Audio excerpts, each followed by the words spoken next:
Pag-aralan natin ang salita ng Diyos sa pamamagitan ng sermon na may titulong, Pakiusap, hayaan kami na maging magandang pinong lino ni Ina. Naririnig ang titulo ng sermon ngayon, hindi ba kayo napaisip na sa pamamagitan ng salita ng Diyos, matututunan natin ang tungkol sa likas na katangian ng pag-ibig ng Diyos? Para maging magandang pinong lino, ano ang dapat na mayroon tayo? Dapat na mayroon tayong banal na pag-ibig ng Diyos. Paano kung ang ebanghelyo ay naipangaral sa sangkatauhan ng walang pag-ibig? Paano kung tayo ay nag-aaway, hindi nagkakaisa, at hindi nagpapakita ng paggalang sa ating mga kapatid? Kung gayon, sino ang magnanais na pumunta sa kaharian ng langit na puno ng mga ganitong tao? Iiwasan ng mga tao na pumunta roon. Kung papalangit ang taong iyon, gusto kong iwasan ang langit na iyon. Mga kapatid, hindi ba't mali kung magkakaroon sila ng ganitong pag-iisip ng dahil sa atin? Kaya dapat tayong magbago. Kung nais nating maging magandang pinong lino ni Ina, hindi ba't dapat nating alisin ang lahat ng mantsa ng ating kasalanan? Natutunan ko kung paanong ang isang prinsipe ay nagiging hari pagkatapos maging prinsipeng tagapagmana. Ang mga prinsipeng tagapagmana ay laging nakatuon sa pag-aaral kung ano ang dapat nilang gawin para maging isang mabuting hari.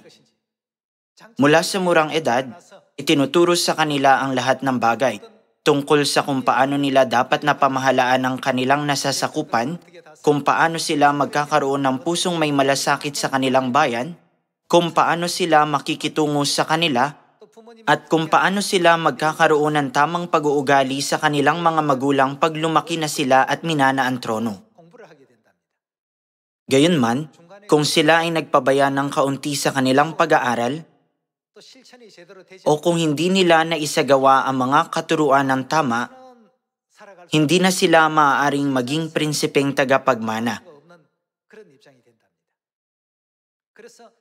Kaya laging sinusubok ng hari, ng reyna, at ng lahat ng matataas na opisyal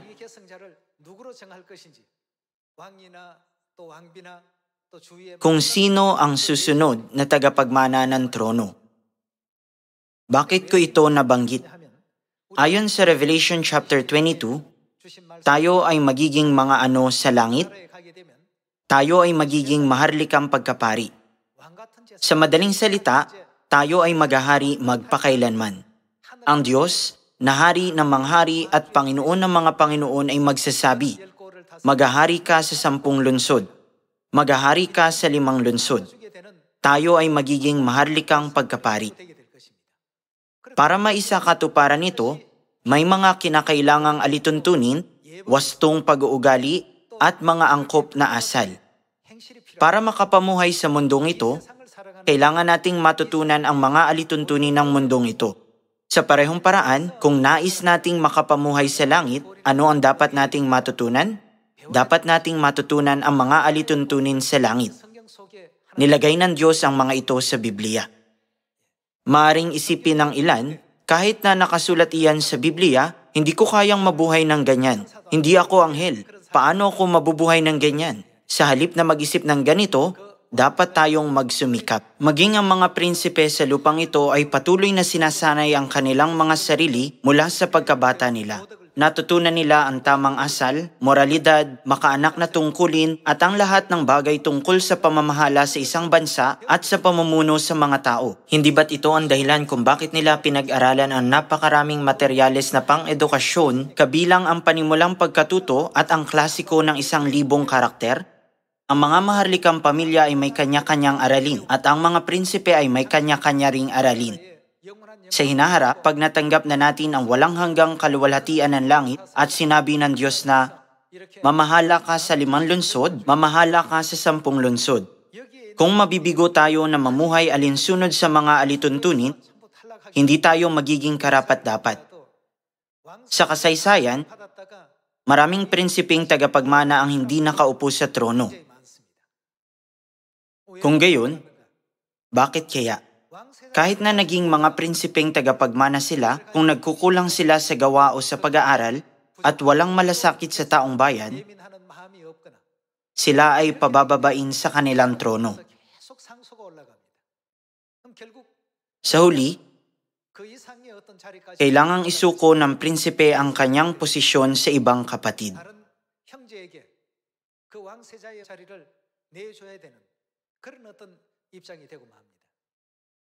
Mga kapatid, ito ang pamamaraan ng pamumuhay natin sa mundong ito.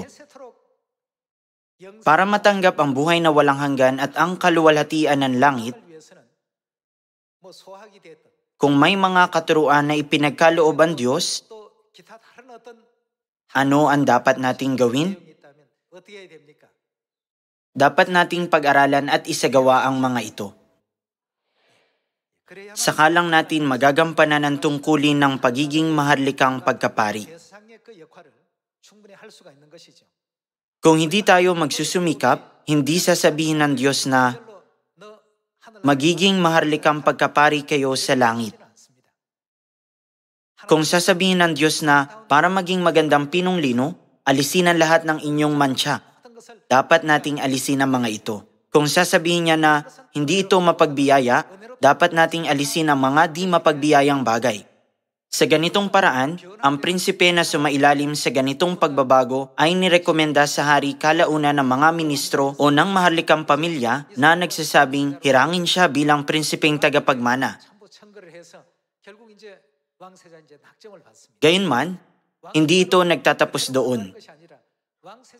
Hanggang sa siya ay maging hari, kung siya ay mabibigo na kumilos ng naaangkop, o kung mabibigo siya na pamahalaan ang taong bayan ng mapagbiyaya, siya ay madidiskwalipika. Ang nais kong sabihin sa inyo ngayon ay na iniisip ng ilang tao na dapat nilang sundin ang mga utos ng Diyos gaya ng Sabat at Paskwa.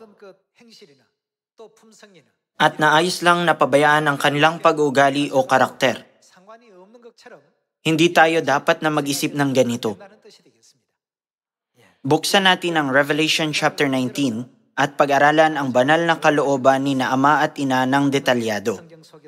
Tingnan natin ang Revelation chapter 19 verse 6. Narinig ko ang gaya ng isang tinig ng napakaraming tao, gaya ng lagaslas ng maraming tubig, at gaya ng dagundong ng malalakas na kulog na nagsasabi, Aleluya, sapagkat naghahari ang Panginoon nating Diyos na makapangyarihan sa lahat. Tayo'y magalak at tayo'y magpakasaya at ibigay natin sa Kanya ang kaluwalhatian, sapagkat dumating na ang kasal ng kordero at inihanda na ng Kanyang magiging asawa ang Kanyang sarili. At sa Kanya ipinagkaloob na magsuot ng pinong lino, makintab at malinis, sapagkat ang pinong lino ay, ano ang kinakatawan ng pinong lino? Ito ay ang matutuwid na gawa ng mga banal.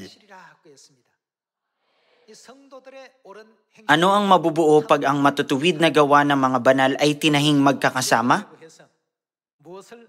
Makakagawa ito ng magandang pinong lino para sa babaeng ikakasal. Kaya dapat tayong mamuhay ng may matutuwid na gawa para sa kaluwalhatian ng makalangit na Ina.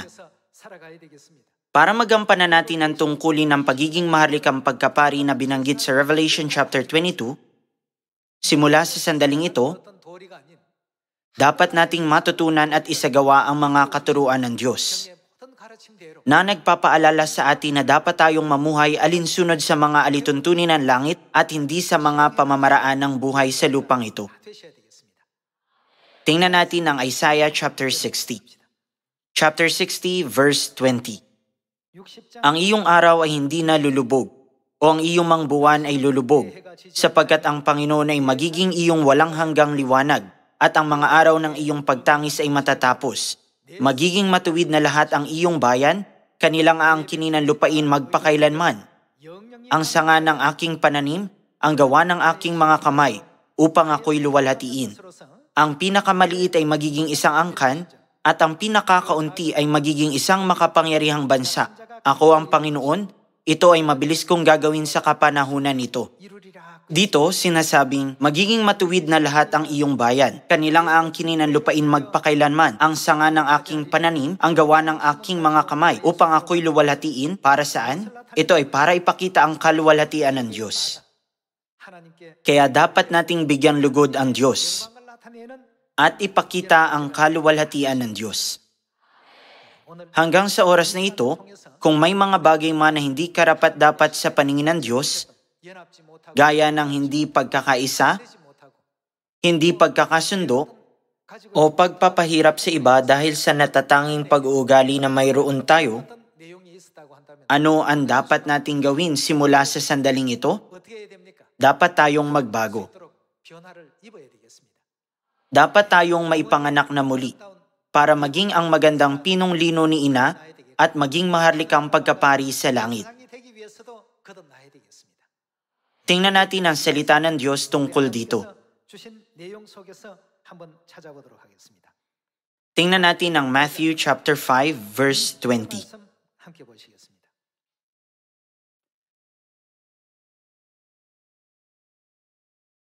Sapagkat sinasabi ko sa inyo, malibang humigit ang inyong katuwiran sa katuwiran ng mga eskriba at mga fariseyo, ano ang mangyayari?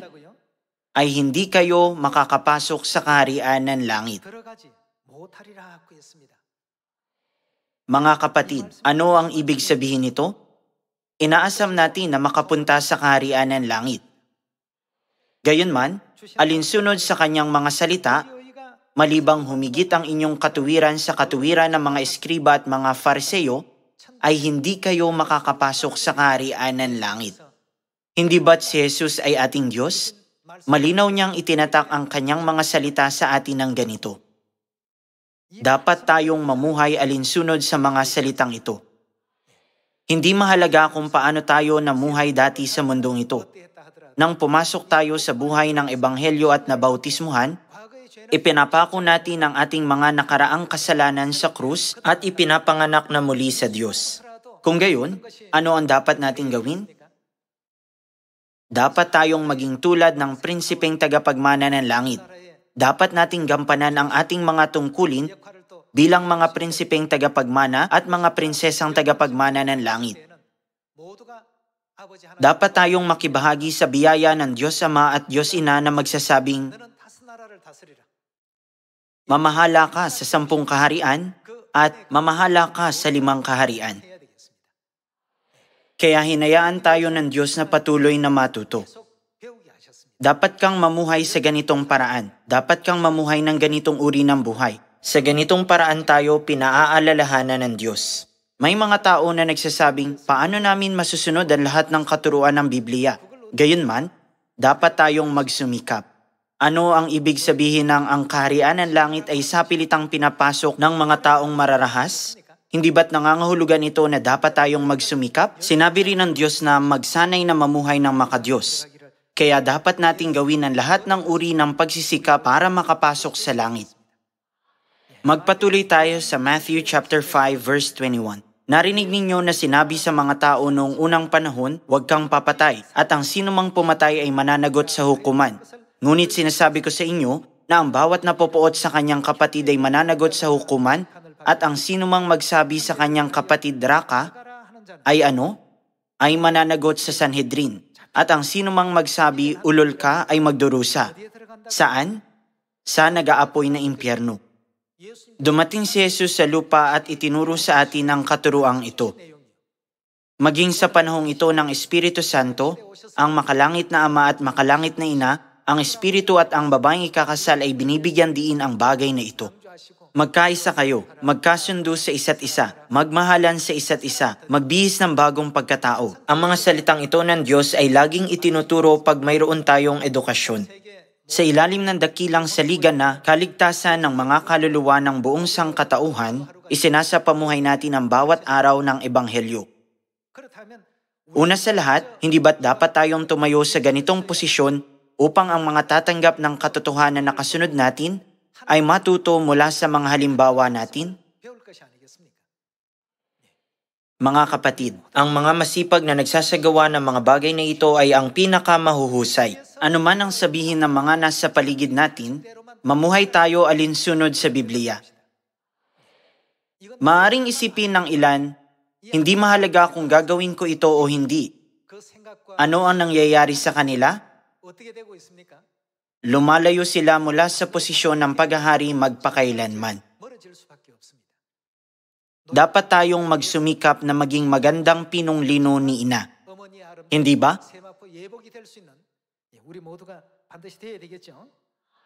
Kaya sa Galatians, ibinibigay sa atin ng Diyos ang katuruang ito. Tingnan natin ang Galatians chapter 5 verse 13.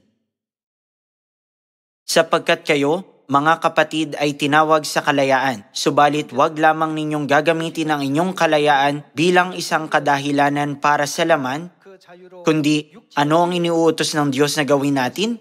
Sa pamamagitan ng pag-ibig ay maging alipin kayo ng isa't isa. Sinasabi ng Diyos, maging alipin kayo ng isa't isa. Ang ibig sabihin nito ay pagkakaisa, tama? Sapagkat ang buong kautusan ay natutupad sa isang pangungusap. Ibigin mo ang iyong kapwa na gaya ng iyong sarili. Ngunit kung kayo-kayo ang nagkakagatan at nagsasakmalan, mag-ingat kayo, baka kayo'y magkaubusan. Subalit sinasabi ko, lumakad kayo ayon sa Espiritu, at huwag ninyong bigyang kasiyahan ang mga pagnanasa ng laman. Sapagkat ang laman ay nagnanasa laban sa Espiritu, at ang Espiritu ay laban sa laman. Sapagkat ang mga ito ay laban sa isa't isa, upang hindi ninyo magawa ang mga bagay na nais ninyong gawin. Dapat tayong tumakbo tungo sa kaharian ng langit ng may pagnanasa ng Espiritu Santo. Gayunman, dahil puno tayo ng pagnanasa ng laman, tayo ay nahadlangan at napipigilang gawin ang mga bagay na nais nating gawin. Pag pumunta tayo sa langit, hindi ba't dapat nating matanggap ang tungkulin ng pagiging maharlikang pagkapari na hinanda ni na Ama at Ina para sa atin? Tingnan natin ang mga salita na maghahari tayo bilang mga hari. Revelation chapter 22 verse 1. At ipinakita sa akin ng anghel ang isang ilog ng tubig ng buhay na maningning naghaya ng kristal na lumalabas mula sa trono ng Diyos at ng Kordero sa gitna ng lansangan ng lungsod. Sa magkabilang panig ng ilog ay naroon ang punong kahoy ng buhay na namumunga ng 12 iba't ibang bunga na namumunga sa bawat buwan. At ang mga dahon ng punong kahoy ay para sa pagpapagaling sa mga bansa. At hindi na roon magkakaroon pa ng isinumpa, ngunit ang trono ng Diyos at ng Kordero ay matatagpuan doon, at siya'y paglilingkuran ng kanyang mga alipin. At makikita nila ang kanyang mukha at ang kanyang pangalan ay masusulat sa kanilang mga noo. Hindi na magkakaroon pa ng gabi at sila hindi nangangailangan ng liwanag ng ilawan, ni ng liwanag man ng araw, sapagkat ang Panginoon Diyos ang magbibigay liwanag sa kanila. At hindi ito isang paghahari na may nakatakdang haba ng panunungkulan na 4 o 5 taon. Gaano katagal sila maghahari? Sila'y maghahari magpakailan paman. Ginawa ng Diyos ang pangakong ito. Dahil dapat na makita ng lahat ng anghel sa langit ang mga prinsipeng tagapagmana na may katangian ng pag-ibig ng Diyos, hindi ba't tinuturuan tayo ng Diyos ng kanyang mga salita araw-araw sa lupang ito? Tinuturing ng ilang tao na mahalaga ang ilang bahagi ng Biblia at ang iba naman ay di gaanong mahalaga. Iniisip na ayos lang na baliwalain ang mga ito. Gayunman, mga kapatid, hindi ba natin nabasa ang bersikulo tungkol dito? Malibang humigit ang inyong katuwiran sa katuwiran ng mga eskriba at mga fariseyo, ay hindi kayo makakapasok sa kaharian ng langit. Bakit ito sinabi ng Diyos? Sinabi ba niya ito para takutin tayo? Nais niya ba tayong takutin? May mga batas sa lupang ito at may mga batas sa langit. Pag natugunan natin ang lahat ng kahilingan ng langit, maaari tayong maging maharlikang pagkapari gaya ng nais ni na Ama at Ina. Pinaaalalahanan ng lahat ng anak ng Zion na maging maganda at mabuting lino ng makalangit na ina. Simula ngayon, dapat tayong maipanganak na muli sa pamamagitan ng pagbabago ng ating maling karakter. Ang dahilan kung bakit hindi tayo nagkakasundo ay dahil nakatuon tayo sa mga sarili natin. Kung tutuon tayo sa iba, matutupad ang pagkakaisa. Kaya ano ang sinasabi sa atin ng Biblia? Ito ay utos na hindi para sa isang tao lang, kundi para sa lahat. Dapat nating paglingkuran ang isa't isa ng may paglingkuran ang isa't isa ng may kapakumbabaan sa pag-ibig. Mga kapatid, pag nangyari ito, ang gawain ng Ebanghelyo ay maisa sa katuparan. Kung hindi, ang pagpapalaganap ng Ebanghelyo sa buong mundo ay magiging isang lumilipas na pangarap lang. Pag sinunod natin ang mga katuruan ng Diyos, ang gawain ng pangangaral ng Ebanghelyo sa Samaria at hanggang sa kaduluduluhang bahagi ng lupa ay magaganap. Ipagpalagay natin na hindi talaga tayo nakapaghanda habang ang gawain ng Diyos ay mabilis na natutupad. Hindi dapat na maging ganito. Dapat tayong magbago ng mabilis para masunod natin ng husto ang gawain na pinangungunahan ng Diyos. Tama?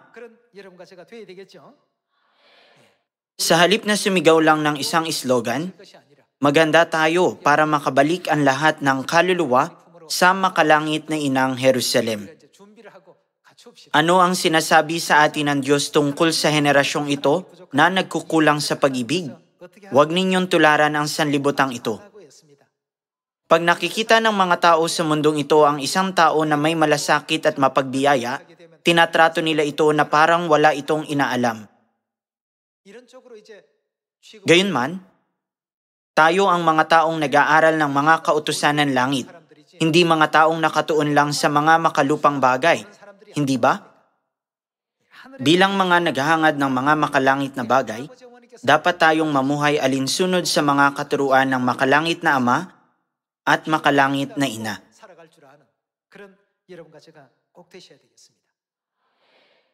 Sa Biblia, may dalawang anak si Eli na nagngangalang Hofni at Phinehas. Ginawa nila ang lahat ng uri ng masasamang bagay na lumapastangan sa mga handog na sinusunog sa Diyos. Ginawa nila ang mga bagay na ipinagbabawal sa templo. Naroon ang mga kabanal-banalan na handog, pero hinamak nila ang mga ito.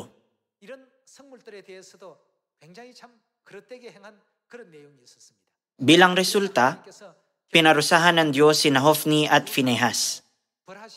Bakit sila nakatanggap ng parusa mula sa Diyos? Sapagkat winalang kabuluhan ng mga tao ang handog sa Panginoon.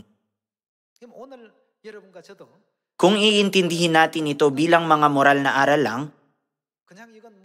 para makapamuhay ng maayos sa mundo, wala nang dahilan para magtipon tayo rito upang sumamba at makinig sa mga salita ng Diyos. Bakit tayo naparito? Naparito tayo upang malaman ang mga kautusan ng langit. Pumunta tayo rito upang tanggapin ang mga katuruan ng Diyos tungkol sa kung paano mamuhay bilang bayan ng langit. Hindi ba ito totoo? Gayun din, naparito tayo para sambahin at purihin ang Diyos. Kung gayon, hindi natin dapat naisiping ang mga salitang ito ay walang iba kundi mga mabuting katuruan lang. Maaring kailangan natin ang mga katuruang ito habang nabubuhay tayo sa lupang ito, pero mas kinakailangan ang mga katuruang ito sa langit. Kaya ibinibigay sa atin ng Diyos ang mga katuruang ito. Kaya naman, maling isipin na makakapunta tayo sa langit nang hindi inaalis ang makasalanang likas. Ano ang sinasabi sa atin ng Diyos? Kung ang ating dating pagkatao ay may likas na hindi mabago-bago, ano ang dapat nating gawin? Dapat nating alisin ang dati nating pagkatao. Kung gayon, dapat tayong magbihis ng bagong pagkatao na kayang tanggapin ang lahat ng salita ng Diyos. Dapat nating itapon ang dating pagkatao na hindi kayang tanggapin ang mga salita ng Diyos. Dapat tayong magbihis ng bagong pagkatao. Ang ating karakter ay dapat na maging kawangis ang karakter ng Diyos. Dahil ang Diyos ay pag-ibig, dapat tayong magbago sa anong paraan? Dahil minana natin ang laman at dugo ng Diyos, dapat nating tularan ang karakter ng Diyos. Sa pangkalahatan, iniisip lang ng mga taong hindi naiintindihan ng Biblia, ang Biblia ay naglalaman ng mabubuting salita upang mamuhay ng makatuwiran. Gayunman, ito ay hindi isang aklat na pag-aaralan dapat ng mga karaniwang tao. Hindi rin ito isang aklat para sa mga anghel sa langit. Ang Zhenguan Zhengyao ay isang aklat na partikular na para pag-aralan ng mga prinsipe. Hindi ito maaaring aralin ng kahit sino lang ng pabasta. Gayun din, tinuturuan ni na ama at ina ang kanilang mga anak at pinahihintulutan silang basahin, marinig at makita ang isang aklat na hindi maaaring aralin ng kahit sino lang. Kung hindi sinunod ng isang prinsipe ang mga katuruan, kahit na may karapatan siyang maging prinsipeng tagapagmana, siya ay papatalsikin. Ang mga makalupang sistema ay may mga ganitong alituntunin at gayon din sa kaharian ng langit. Kaya hindi natin dapat naisiping kahit na mabigo tayong sundin ang mga alituntuning ito, basta't napunta tayo sa simbahan, makakapunta tayo sa langit. Binigyan lang tayo ng Diyos ng palugit hanggang sa huling paghuhukom. Nabasa natin ang mga bersikulo patungkol dito, hindi ba? Mariing nagsalita si Jesus. Malibang humigit ang inyong katuwiran sa katuwiran ng mga eskriba at mga fariseyo, ay hindi kayo makakapasok sa kaharian ng langit. Nilinaw niya ito ng husto. Gayunman, madalas nating iniisip, may mensahe nga sigurong ganoon. Hindi lang ito siguro. Tayo ay mga anak ng Diyos na nagkasala sa langit at ipinatapon sa lupang ito. Mayroon tayong napakahalagang posisyon sa langit. At ipinapangako ng Diyos na ipagkakaloob niya sa atin ang posisyon ng maharlikang pagkapari pag nakabalik na tayo sa langit. Kaya pinahintulutan tayo ng Diyos na aralin ang aklat na ito. Kung gayon, hindi ba't dapat nating aralin, isagawa, maunawaan, at sundin ang kanyang mga katuruan na nasa aklat na ito? Tingnan natin ang Matthew chapter 28. Tingnan natin ang Matthew chapter 28 verse 18. Lumapit si Jesus at sinabi sa kanila, ang lahat ng autoridad sa langit at sa ibabaw ng lupa ay ibinigay na sa akin. Kaya't sa paghayo ninyo, gawin ninyong alagad ang lahat ng mga bansa. Bautismuhan ninyo sila sa pangalan ng Ama at ng Anak at ng Espiritu Santo at turuan silang. Dapat nating ituro sa kanila ang mga makalangit na bagay, hindi ang mga makalupang filosofiya o mga personal na kaisipan.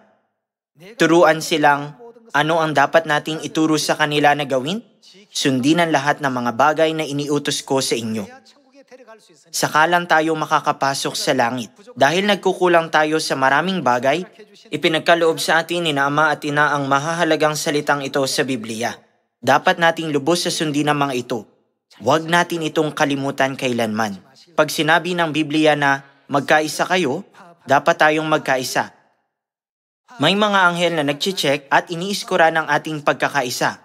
Mayroon ding mga nagbabantay na anghel na sumusunod sa atin.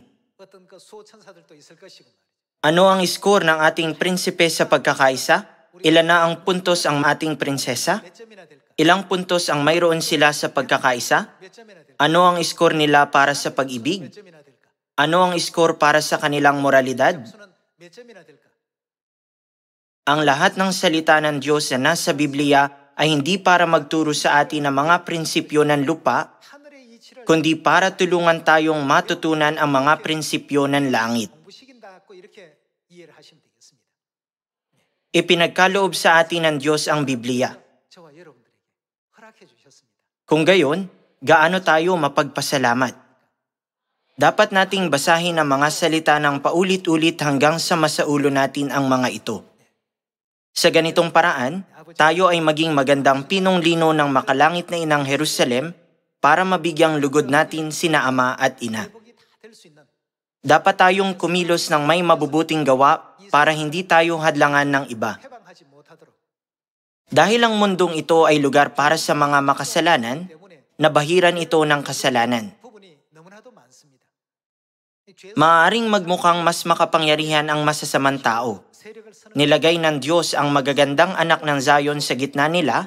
Ano ang sinasabi sa atin ng Diyos? Huwag kayong matuto mula sa kanila o sumunod sa kanila. Huwag ninyong tularan ang sanlibutang ito. Dapat nating matutunan ang mga makalangit na bagay nang hindi sumusunod sa henerasyong ito. Aariin nila ito magpakailanman. Oo, magpakailanman.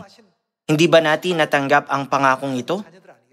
Dapat na magkaisa at magkasundo ang mga magkakapatid para maging magandang pinunglino. Ayon sa 1 Corinthians chapter 13, paano ang pag-ibig? Ito ay magandang loob. Ang pag-ibig ay hindi maiinggitin. Tinuturing ng pag-ibig na ang iba ay higit na mabuti kaysa sa ating sarili. Sa ganitong paraan, dapat tayong magkaisa. Pag nakita ni na ama at ina na nagkakaisa tayo, sasabihin nilang, sapat na ang pagsasanay ng ating mga anak.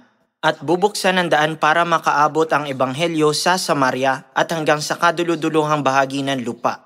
Hindi natin dapat na patuloy na subukan tuparin ang isang bagay sa panlabas. Dapat muna itong maisakatuparan sa loob natin. Isipin natin kung ano ang tunay na ninanais ni na ama at ina. Bakit nilikha ng Diyos ang proseso ng pangangaral? Bakit niya ginawa ang mga tao na may magkakaibang pagkatao at magkakaibang opinyon? Mas pinahahalagahan ng isang tao ang A at mas pinahahalagahan ng iba ang B. Para sa isang asawang lalaki, mas mahalaga ang kanyang trabaho. Pero maaaring itanong ng kanyang asawa, bakit mo nakakaligta ang alagaan ng pamilya? Ang lahat ng tao ay may iba't ibang pananaw. Bakit niya ito ginawa na maging ganito? Hindi ba't maganda sana kung ginawa na tayo ng Diyos na nagkakaisa ng nilikha niya tayo? Para sa simula pa lang, tayo ay maging isa sa pamamagitan ng pag-ibig. Gayunman, kung may A, B, C at D, ang bawat isa ay magkakaiba. Pero may paraan upang maging isa. Ang tanging paraan ay sa pamamagitan ng pagkakaisa. Paano natin makakamit ang pagkakaisa?